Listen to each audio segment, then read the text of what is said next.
Trump insisting that it's not for America to protect the Strait of Hormuz because the United States barely uses it. A curious defense, given that he helped ignite the very instability that allows Iran to hold that choke point and, by extension, much of the global economy to ransom.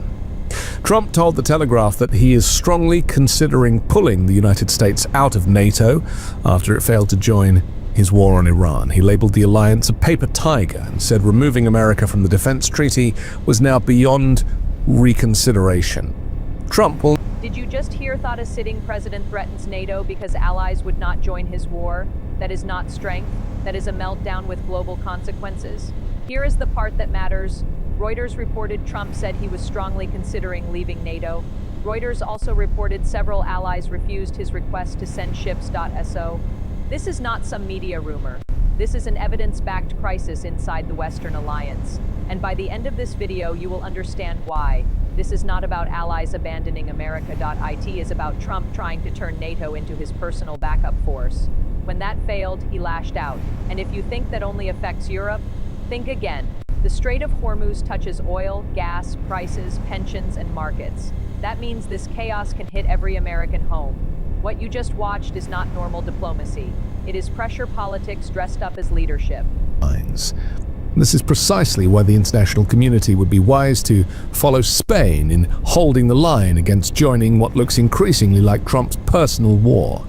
To do otherwise would not merely be unwise, it would be corrosive. It would undermine the sanctity of collective defense, distort the intent of alliance frameworks, and reduce the transatlantic partnership to a glorified group chat where one member keeps dragging everyone into arguments that they started.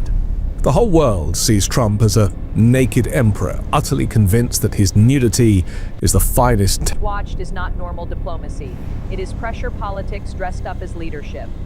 Here is what they are not telling you. NATO is not a private army for any president. It is a treaty alliance with rules. NATO's own Article 5 page is clear. Collective defense applies when a member is attacked. It is about defending alliance territory. It is not a blank check for any war. That matters because Reuters reported European officials pushed back hard. France said Hormuz is not what NATO was built to police. Germany said very plainly, this is not our war. Spain said it would not join operations there. Spanish officials said they wanted de-escalation, not expansion. So when Trump calls NATO a paper tiger, he is flipping reality. Allies did not refuse a treaty. Obligation. They refused an off-mission demand tied to a war many opposed. Reuters reported some governments said they were not consulted before the war. That is a huge difference. This is important because Trump sells impulse as strategy.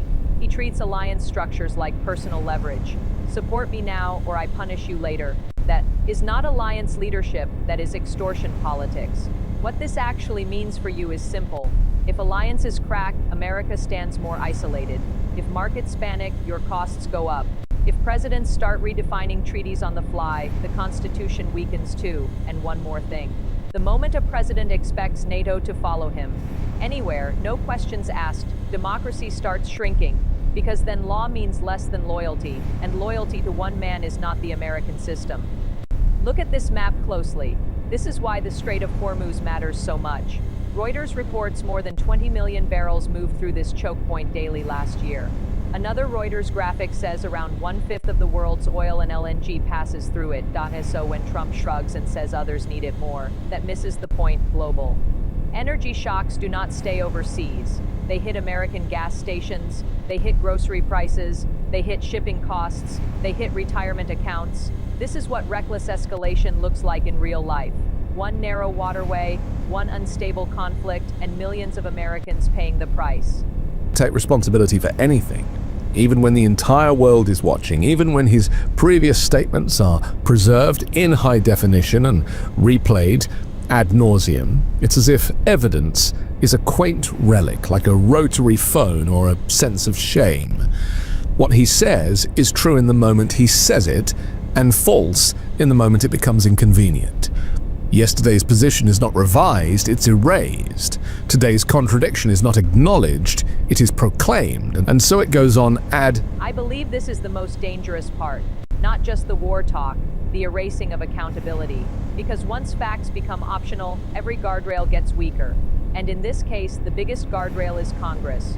Reuters reported the House rejected an effort to require congressional authorization for continued hostilities against Iran. That vote was 219-212. Reuters also reported the War Powers Law still puts a 60-day clock on unauthorized fighting. Every American should know what that means. The Constitution gives Congress the power to declare war. That was not an accident. The founders feared one-man war-making. They had lived under monarchy. They knew. Unchecked power leads to disaster. So yes, this is outrageous. A president launches a war without formal authorization. Then allies resist. Then he threatens the alliance. Then Congress mostly folds. That is not a healthy republic. That is a stress test. And I want to say this clearly, you do not have to like Iran's regime to care about process. Do not have to trust Europe to defend the Constitution. Democracy depends on procedures, especially when leaders feel powerful. If presidents can bomb first and explain later, we are all less safe. If Congress acts like a fan club, not a branch of government, the damage spreads fast. And if the public stops demanding facts, power fills. The vacuum, that is how democracies slide, not all at once, one exception at a time. Put the NATO language on screen. This is the clause Trump keeps pushing against politically, and it does not say allies must join any war a US president starts. It says an armed attack on one member is an attack on all. Even then, each ally takes the action it deems necessary. That wording matters a lot, because Trump's complaint is not really legal. It is personal. He wants obedience. He wants deference. He wants instant alignment after the fact. But treaties have limits. Democracies have procedures. And alliance partners have their own governments, laws, and voters. That is how real democracies work. The moment those limits disappear, alliances become loyalty tests, and loyalty tests are for strongmen, not democracies. That is why this NATO threat is so serious. It is not just reckless. It is anti-constitutional in spirit.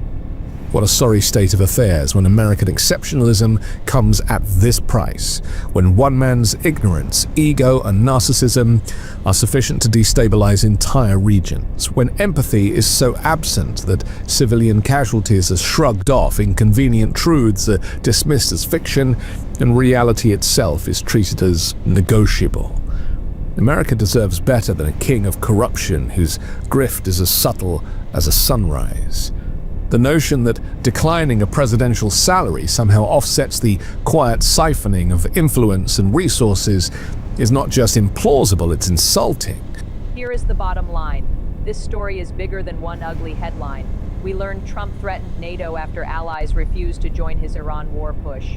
We learned Congress was left debating limits after the strikes, not before them. We learned the Strait of Hormuz carries massive energy flows that can hit American wallets fast.